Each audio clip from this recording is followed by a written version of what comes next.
welcome to Concert Pipeline. I'm Steve Jones. Today on the program, I have a review of the Green Day concert at Oracle Park in San Francisco. They had played with Smashing Pumpkins, Rancid, and the Linda Lindas. And I'm going to take you through the whole concert from beginning to end from my memory of it just a few nights ago. I didn't know I'd have a program today because I didn't have any interviews lined up for this week, but this concert, I decided to pull the plug and make it happen very last minute. The concert was this past Friday, and I bought a ticket on Thursday, thinking the concert was on Saturday. I'd been eyeing ticket prices on StubHub for the past months, multiple months, and keeping an eye on them. It was an open tab in my Safari browser, and I would check it every couple of days and see kind of where it's at. And I only wanted a general admission pit ticket. That's all I wanted. I don't want to sit. I don't want to be farther back. I wanted to be general admission up close, where the show is.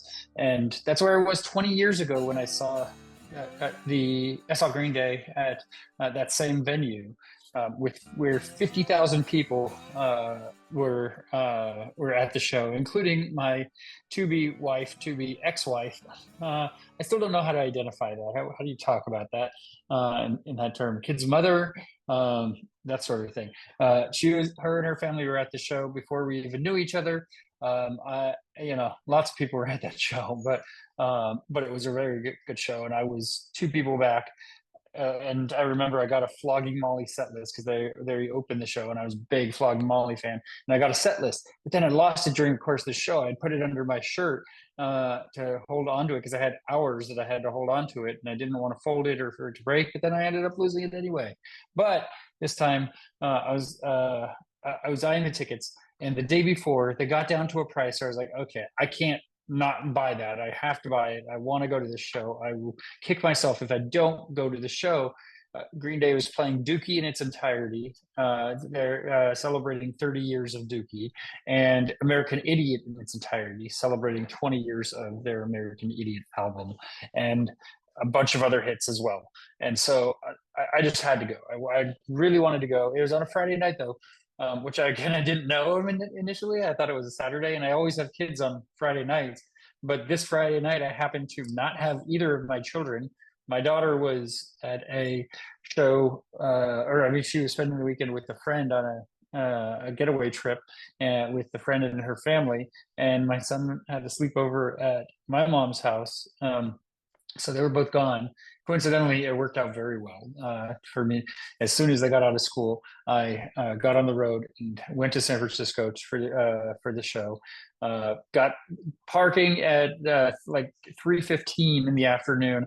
I parked in the same, I think maybe even the same exact spot that I had parked in the week before when I was at the same venue seeing the Giants. The San Francisco Giants, and parking then had cost me $11 an hour for 4 hours, $44, and then Friday night for the concert it was $9.60 for the whole afternoon and evening. Something a little askew there, I would say, but it is what it is, and I wasn't going to complain about the $9.60 parking. I did pay a pretty penny for the ticket, but not as much as I would have by far. So I was happy with the price. Get in line, and I didn't realize the gates were opening at 4 p.m., but they did, so I didn't have to wait around for too long. I brought a Nob Hill sandwich and a bottle of water and a couple of snacks, and that was it.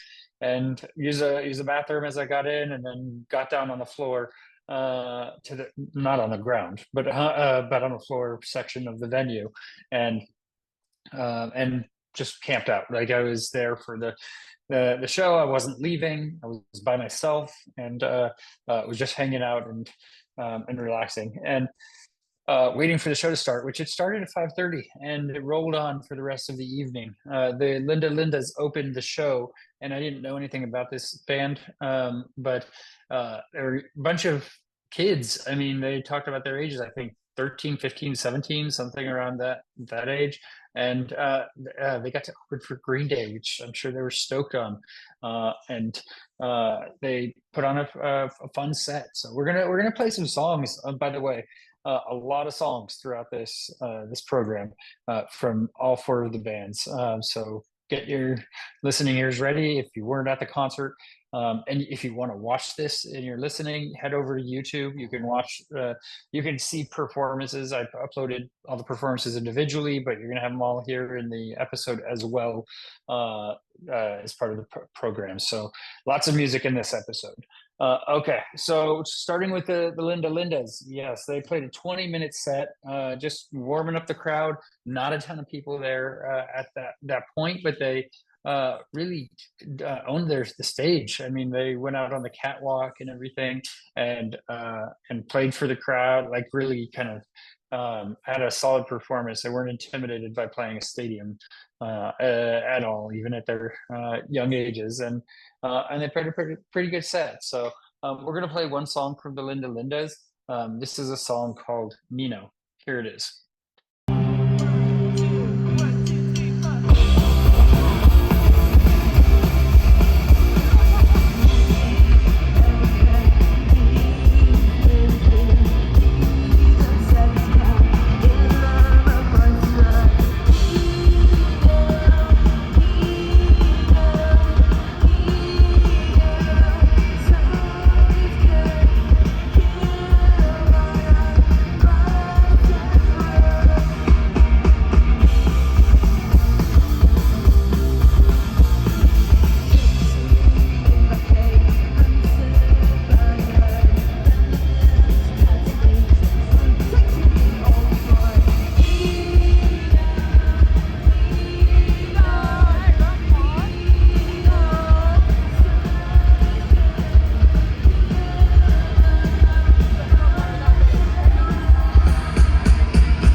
That was Nino by the Linda Lindas here on Concert Pipeline. And that's going to take us to the next band, which was Rancid. I hadn't seen Rancid before, I don't think, unless I caught them on a Warped Tour or something at some point. So maybe I did back in the day. I mean, I feel like I had to have maybe seen them at some point, but but I had never seen them before. I wasn't super into Rancid, I'll be honest. Their vibe just didn't get me that much. When the guitarist slash lead singer, I don't know if it was Tim Armstrong. I should have looked this up. Tim Armstrong, Rancid. Gonna look it up right now. See if that's okay. So it was Tim Armstrong from Rancid. He had his beanie and he kept taking it off and then putting it back on and putting it over his eyes, literally down below his eyes at certain points, and really showing more interest in the beanie almost than in the crowd or playing the show. I mean, they put on their set, and I'm sure Rancid fans are totally into it. I myself am not a Rancid fan, outside of their hit, I mean, which I think is pretty cool, and we're going to play in just a moment. But the good part is that it wasn't too long, and I didn't have to wait too long in between sets. I wasn't leaving my spot, so I was sticking it out and waiting for Green Day to eventually come on, and so. Rancid played their set, and yes, they ended their set with Ruby Soho. So let's go ahead and play Ruby Soho by Rancid. I think I need it a little louder. Let's try that one more time.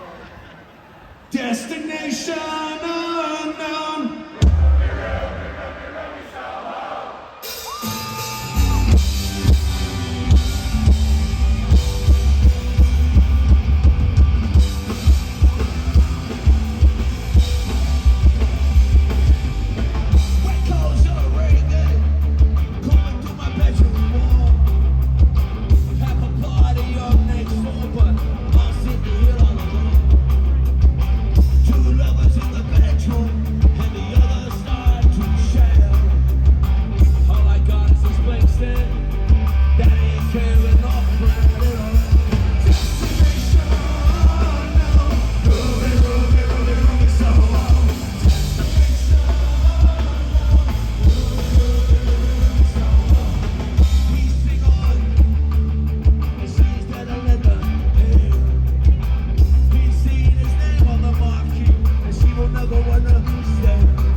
That was Revere Soho by Rancid here on Concert Pipeline.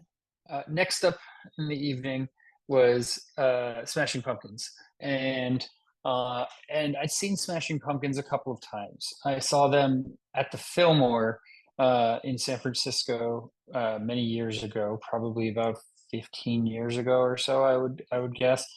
And something I remember about that show at the Fillmore is that they were cool with people bringing video cameras and recording. This is still before smartphones existed, so maybe it was even a couple more than 15 years ago, probably 2005, or no, it had to have been like 2007, so right around the time the iPhone came out or something, so 2006, 2007. And they were cool with people bringing video cameras in, recording any of the set. They played a long set at the Fillmore. We didn't even stay for the whole thing. And then I saw them play with Marilyn Manson, I think, once. I want to say Marilyn Manson, maybe. So there was another band too, a couple years back. So I've seen them 2 or 3 times, but and they put on a decent set. And I would say the same for their set that they did this past weekend, opening for Green Day as well. I mean, the hits, the Smashing Pumpkins playing the hits is always enjoyable. Let's go ahead and play one of the hits. Let's start with Today by Smashing Pumpkins. Here it is.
Yes, today is the greatest day I've ever known. And that night was, I would say, really tonight. I was thinking it was the greatest day I'd ever known. It was a really enjoyable concert overall. I was glad to be there and get to be experience the whole show. I mean, it was just incredible uh, overall. I mean, I wouldn't have changed anything really. I mean, I guess I'd choose some other bands like Blog and Molly opening 20 years ago was really enjoyable. If Flog Molly would have opened this show, I would have, chosen them over Rancid probably. So, yeah, I guess there was a couple things I would have changed, but it was very solid. I'm happy I got the chance to go. And Billy Corgan, I think he had some lineup change in his band recently, so that they had a good vibe. They got along really well on stage and played off of each other well.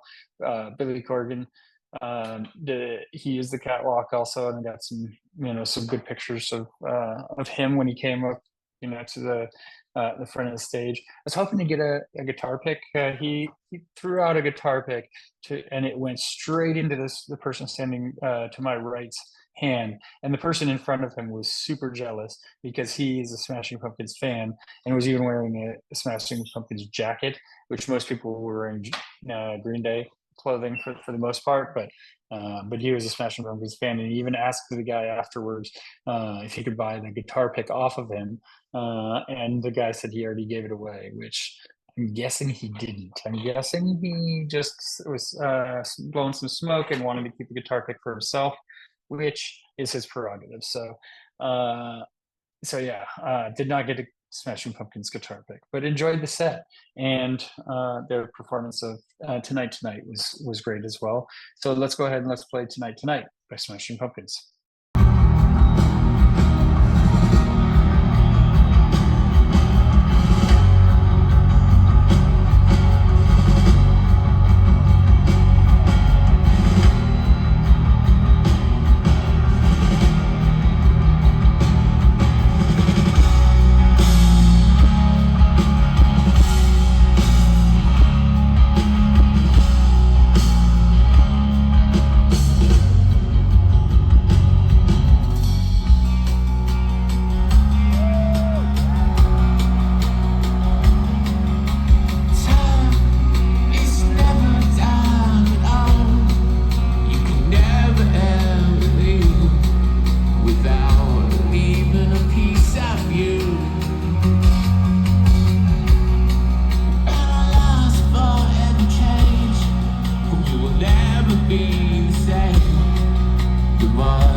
to die.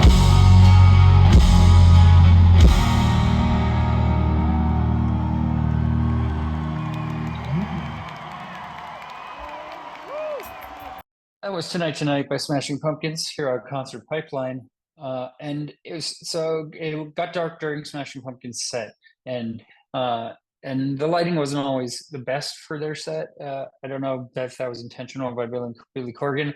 Something that I thought was interesting about their set also, and this is just me as a photographer, videographer, kind of noticing these details.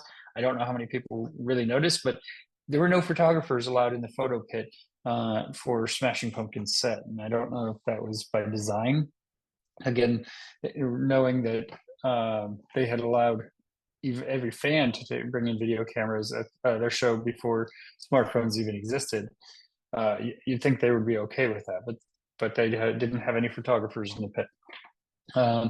So Smashing Pumpkins finished their set, and then Green Day. It was time for Green Day, right? And so Green Day came on a little bit later. Yeah, as I said, they were playing Dookie in its entirety, and I mean, before they come out, there's 3 songs that played and had the video cameras going and getting shots of the crowd and everything, and the crowd's all singing along to Bohemian Rhapsody and Blitzkrieg Bop by the Ramones. And then they had this intro that included Beautiful People, Imperial March, We Will Rock You, and I Love Rock and Roll. Before they come out, they play The American Dream Is Killing Me.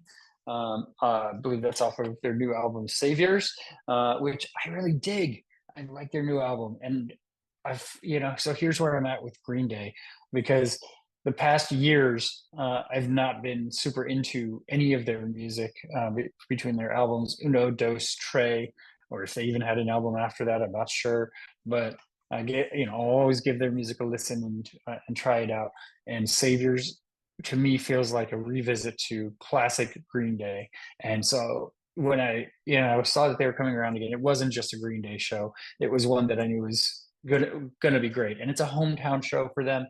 And it happened to be, Billy Joe Armstrong at one point said that this is their home. They're playing American Idiot 20 years to the day on from when the album was released. He was actually off by a day because it was the next day that it was the release day, but he called that out and was super proud to be there in that moment, and spending it with a lot of their Bay Area fans. He was like calling out all of the East Bay towns that was their stomping grounds, and who's from Pinole, who's from Antioch, who's from Pittsburgh, who's from all these locations, Oakland, you name it, right? And getting cheers along each one, and it was great. And so they played Dookie in its entirety, and we're going to play a couple of songs from Green Day, but of course I want to start with Basket Case, and I'm going to share just a little memory that I have of my first cell phone that I got when I was 18. And you had ringtones back in the day. You'd buy it for 99 cents, and that would be your ringtone. And Basket Case was the ringtone on my first phone. And so anytime I hear Basket Case, I go back to that old Nokia phone, I believe it was, and remember it. So it's pretty great. So let's go ahead and let's play Basket Case by Green Day.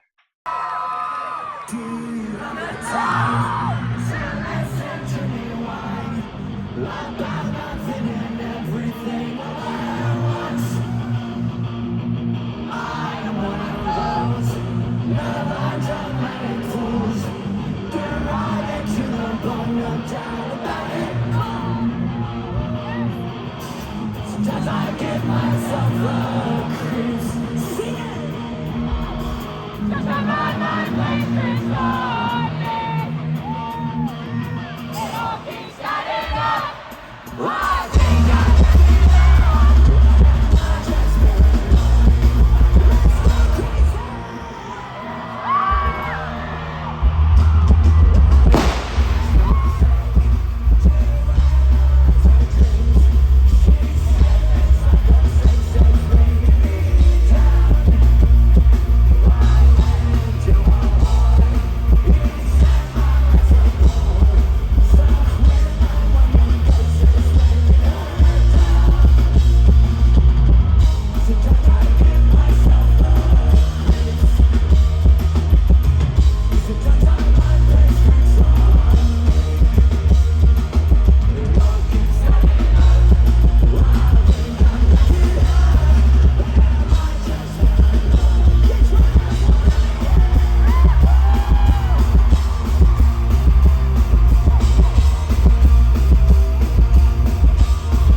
was Basket Case by Green Day here, our concert pipeline. We're going to move forward.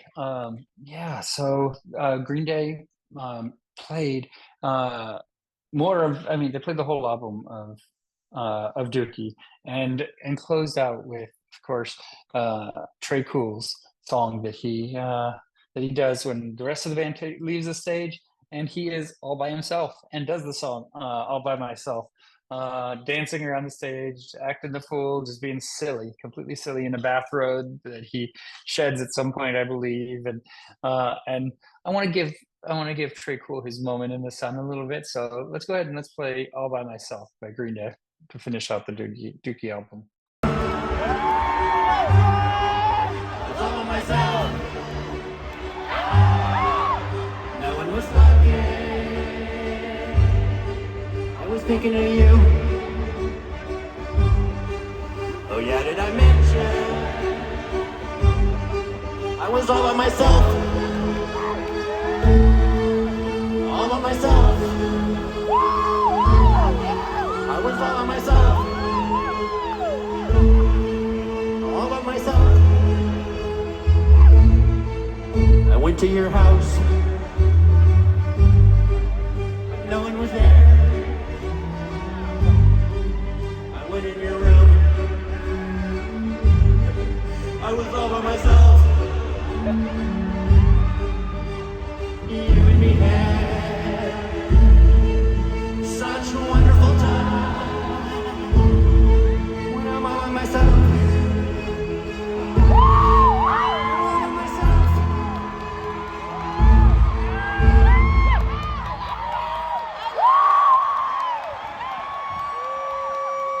Okay, and that was "All by Myself" by Trey Cool and Green Day. And they, in between Dookie and American Idiot, they played a handful of songs, hits that they had. They played "Know Your Enemy," where actually this was an enjoyable one. They pulled up. They had a fan pulled on stage named Ashley, who was in the front row, they're in dead center, and she goes up and she sings part of "Know Your Enemy" with Billy Joe, hugging him and everything, and then she goes back to Mike Dirnt, the bassist, and is like dancing with him. And she's like, she's not wasting a moment of this opportunity. She goes behind the stage setup toward the drum riser and climbs up and is like rocking out with Trey Cool a little bit. And then she goes back down to where Billy Joe's mic stand is and is dancing there and finishing off the song with him. And she grabs his set list off of the speaker, which has all of their songs on it, and then is ushered off the stage pretty much from there. And Billy Joe said, "That everybody, that's Ashley," and she just stole my fucking set list. And but he was cool with it, it seemed. But I mean, she totally lived up that opportunity, and then ended up getting back to the front where her friends were, or what have you. So go Ashley, I guess. She made the most of the moment. They played "Look Ma No Brains," "One-Eyed Bastard," "Dilemma," which was preceded by a snippet of "Free Fallin'" by Tom Petty, and "Minority," which really was an influential album, Green Day album for me. I didn't really grow up on Dookie because my musical tastes were late blooming, I'd say. I mean, I like the hits that they had off of Dookie, but I didn't grow up with the album as a whole being like this centerpiece of my inner core as a music lover or anything. So Minority, by then I did, and I played the Minority album a lot. So Minority, I really enjoyed that song when they played it. They did the band introductions during the song, which drew the song out, a bit longer. So I'm not going to play that song. And then closed it out with Brain Stew, which had snippets of Iron Man by Black Sabbath, and Metallica's Masters of Puppets as the intro, before getting into American Idiot and playing the entire American Idiot album. And American Idiot, again, 20 years ago, I saw Green Day on their American Idiot tour at Oracle Park, which was then, I think, AT&T Park. And was on the field rocking out to that album. And then 2.5 weeks later, I saw Green Day at the Warfield in San Francisco, where they had gone from playing a 50,000 capacity venue to a 2,500. And this is in the day where you could refresh Ticketmaster's site and you had a good internet connection, you could get in the queue and you don't have to wait for a bazillion other bots and other people to snatch up tickets. You could get in the queue and possibly get tickets. And I was able to get tickets to that show at the Warfield, which was highly coveted and I mean so intimate comparatively to the AT&T Park show. I remember I asked this girl out that I was in a cinema class with on a date, and took her to the concert, and we didn't hit it off too, we were fine, but we didn't, there was no second date after that, I remember. So but she was a Green Day fan and she came to the show with me, and that was really cool because Green Day's side band, The Network, opened for Green Day, and it was just an incredible, so memorable evening. All right, but back to this show. They were playing American Idiot on the 20th anniversary of the album dropping, playing it in its entirety. Billy Joe's voice was challenged, I think, at times. You could hear it was hoarse, and that's because they're playing a 38-song set. For each of their shows, it's just incredible and outrageous at the same time. And there's no way he can maintain his voice on a tour, that's lasted months and through countries and everything, and he needs a break. But he did not give up. He did not phone it in, and he did not cancel the show, which I'm so grateful for as well. He played that show, and so I want to play Boulevard of Broken Dreams from the American Idiot album. I think it's one of my favorite songs off the album. It's pretty awesome. So let's go ahead and play Boulevard of Broken Dreams. I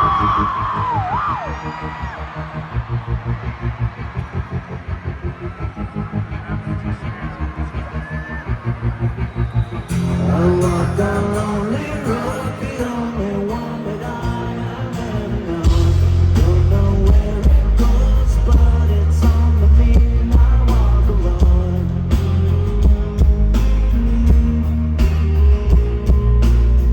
I walk this empty street on the boulevard of broken dreams, where the same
see it.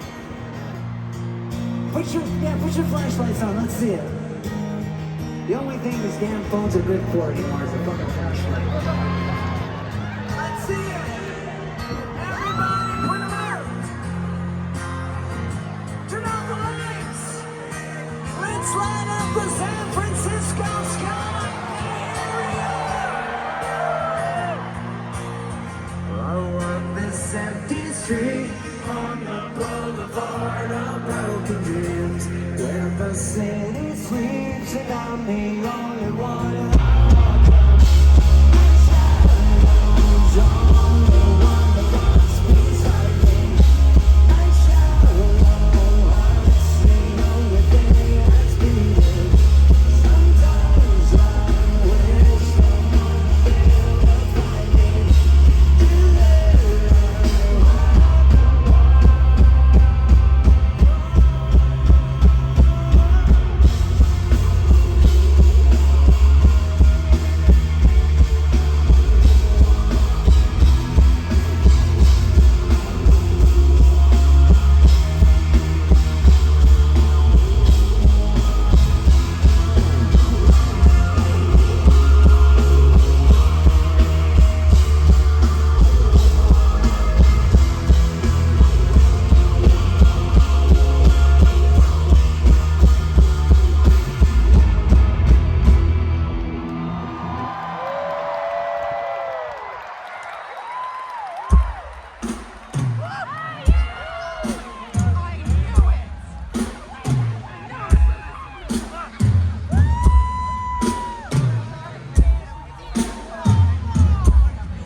All right, that was Boulevard of Broken Dreams here on Concert Pipeline. So we're gonna, I mean, again, they play the whole album of American Idiot. And that was, there's so many high points. I was so close, and I wanted to catch a guitar pick. I didn't. Even though I think Mike Dirnt was trying to flick one to me, but he didn't get it as far as me, and so I never got a Green Day guitar pick like I was hoping, but that's okay. And at the end of the show, we're going to close out this episode a little bit later with one more song from the set. But at the end of the show, when they were throwing out some more guitar picks and giving us some out, I didn't get one, but Trey Cool, the drummer for Green Day, brought out a bucket of his used drumsticks that he used throughout the show. He throws them all over the stage, just not in the crowd because he doesn't want to take anybody out, and he's pretty far back. But he when he's done with one, he throws it in the air, and I guess they collect them all and put them in a bucket. And he came over to my side of the stage, and I see what he's done do, and he's got the bucket and he just tossed it out like where all the drumsticks were flying in the air, and I set my eyes and sight on one in particular drumstick, and I grab onto that drumstick, and because I got some good air. Then someone else put their hands on the drumstick and thought they were going to have a piece of it, but was not to be. I went down in a heap of people, and I got this Trey Cool drumstick from this used drumstick from this set. And like someone asked, "Are you okay?" And I was good. I was on top of people or something. I don't know. I didn't let go of the drumstick though. There were a number of other drumsticks that were thrown out, and people could have got other ones, but that was my drumstick. I knew it, and I got it, and it's his signature drumstick. So that was cool. Up until that point, I was afraid that the only thing I would walk away with was this confetti that came out, and it's going to go in the garbage. But I thought that was going to be my souvenir to share on the program until I got the drumstick. So I was pretty happy with that. So all in all, an amazing show. I'm glad I got the chance to go. I'm glad kids had other things to do besides hang with their dad, and I got to just go enjoy a really great concert and share the experience here on the podcast. So let's move on to the final segment on the program, the music news.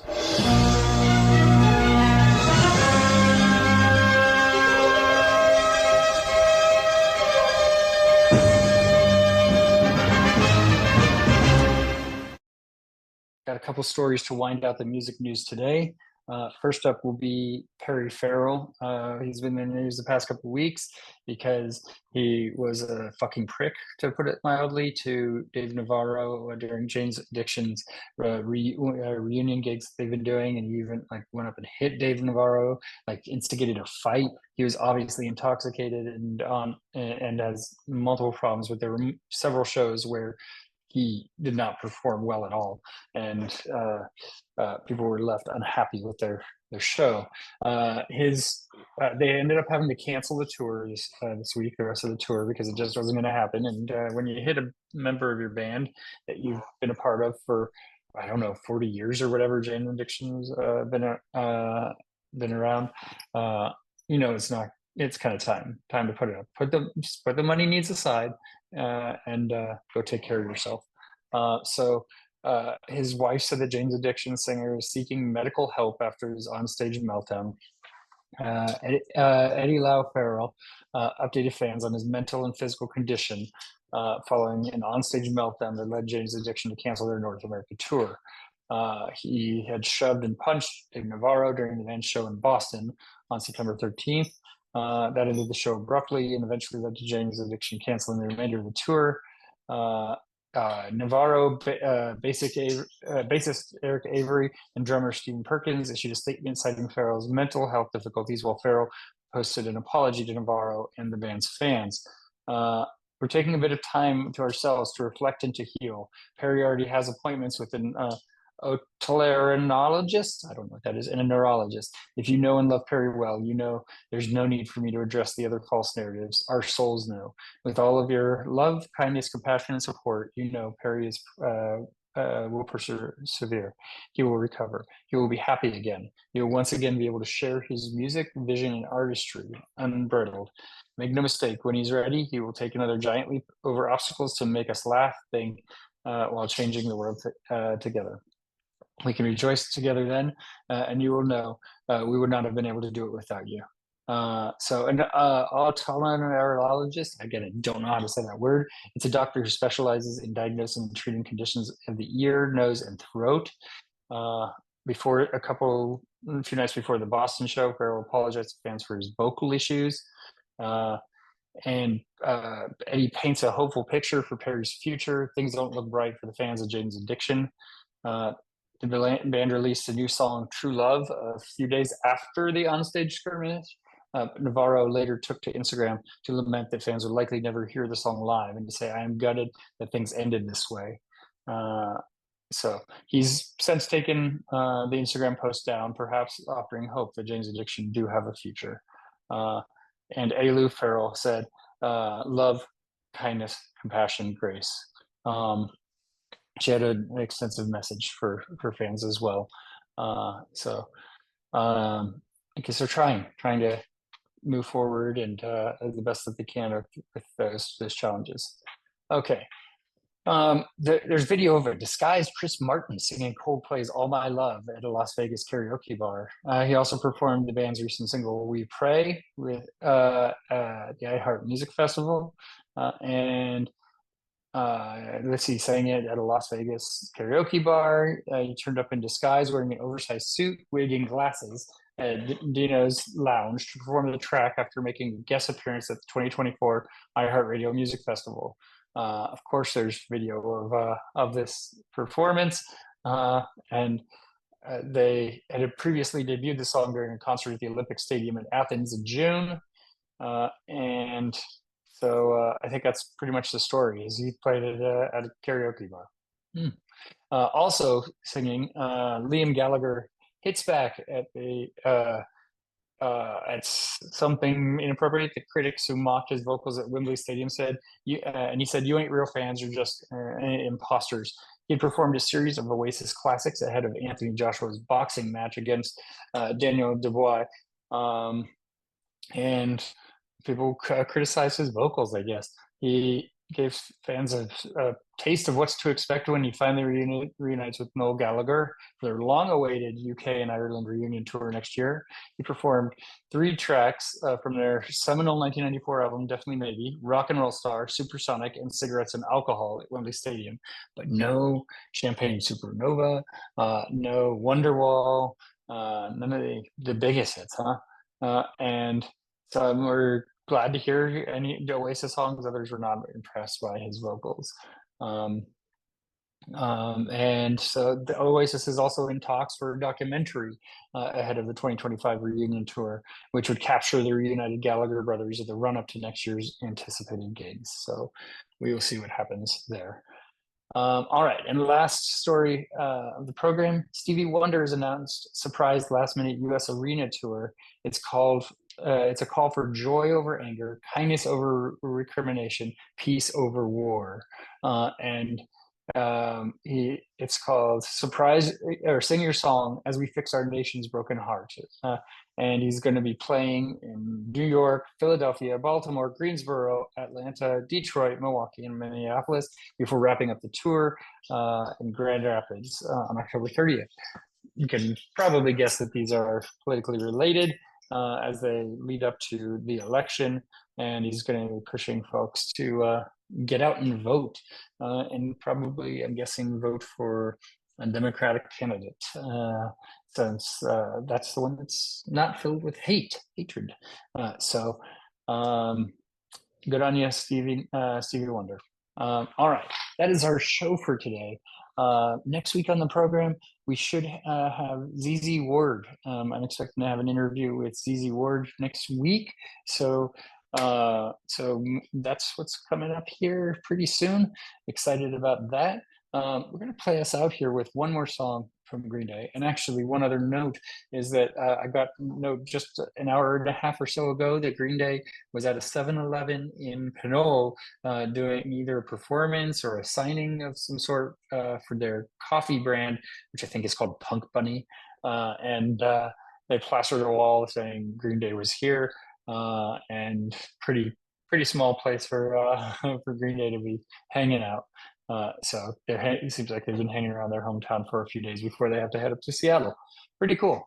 All right, so we're going to close out the program with a song that Green Day closed out their program, or their 38-song set at Oracle Field.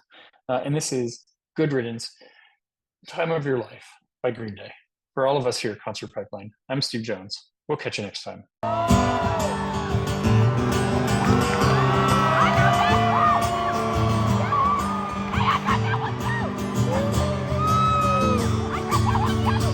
Another turning point, a fork-sucking door. John grabs you by the wrist, directs you where to go. So make the best of this past and don't ask why. It's not a question, but a lesson learned in time. It's something unpredictable, but in the end is right. I hope you have the time of your life.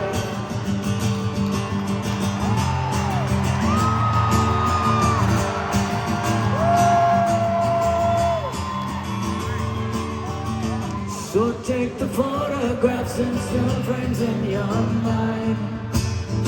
Hang it on a shelf in good health and good time.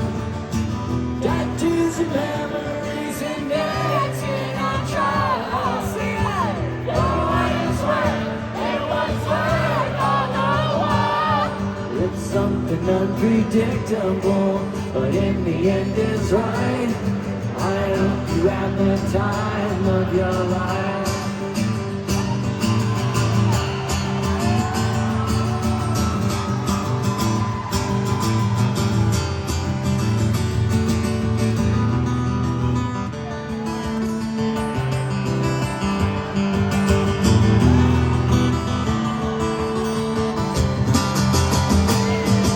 It's something unpredictable, but in the end is right.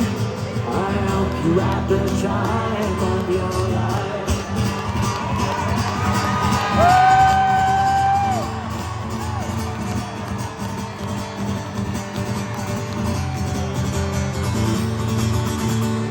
something undetectable, but in the end it's down those Linda Lingers.